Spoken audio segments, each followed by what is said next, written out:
Mntwana sibuyele sikamukele emsakazweni. Angibingelele ntokazi ngibingelela nabalaleli bonke beNongoma FM.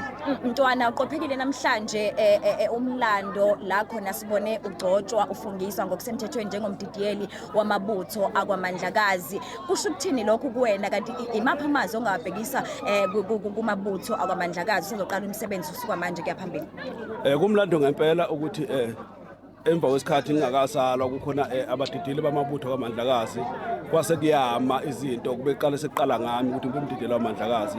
Ngiyabonga kakhulu ukuthi inkosi yakwamandlakazi ingibone ngokufanele ukuthi ngihole insizwa zakwamandlakazi. Ngiyithembisa ukuthi insizwa ngizoyihola ngeqiniso, ngizoyihola ngokuyikho, ngizoyihambisa ngendlela eyiyo, ngizoyixhumanisa kahle futhi insizwa zakwezinye igodi nakwezinye indawo ukuze sakhe isizwe senkosi, isizwe senkosi yasosuku.